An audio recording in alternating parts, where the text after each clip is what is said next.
Michael, thank you for joining me today on Press Day. Sure thing. I want to let you know that I've been like a 5-year-old waiting on Christmas Day when this series was announced, and I couldn't wait to get my hands on it to watch this. Awesome.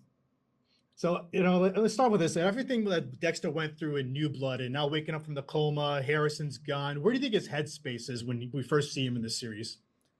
I think he's amazed that he's alive. I think he's been through this sort of fever dream of a coma in which she's been visited by all these, people we see.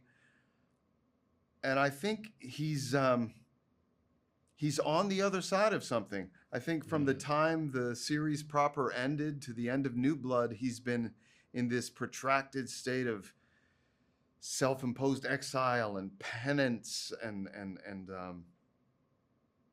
abstinence even, and he's like, oh, I'm on the other side of it. I'm able to put the past down. I don't forget my past, but I'm able to let it go.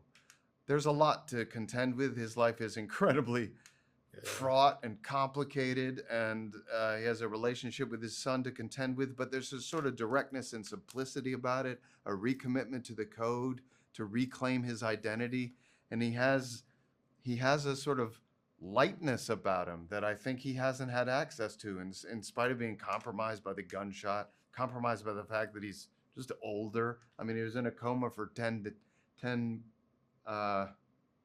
weeks, and he probably feels like 10 years passed. He's just like, oh, but he's got this sort of lightness and vivaciousness about him that I think he's been craving for a long time.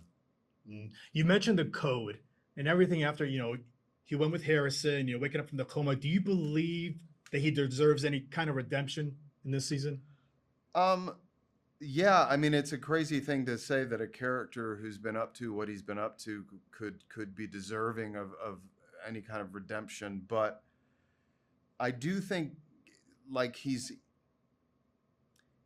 earned he's done his time. I mean, Dexter didn't go to prison, but he's definitely been through it, and I think he's unlocked in a way. I mean, if you're given a second chance at life, what do? I mean, you're probably ready to put some things down and probably ready to really streamline your relationship to what's important and what isn't.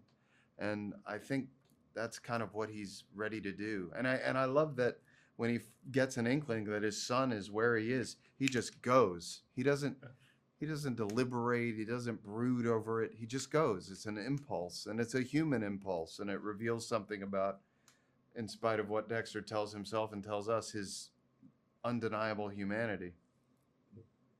Michael, I can't wait to see what the viewers say about this series when they first see it. I hope we get more seasons. I want to thank you for giving me a few minutes today. Yeah, my pleasure.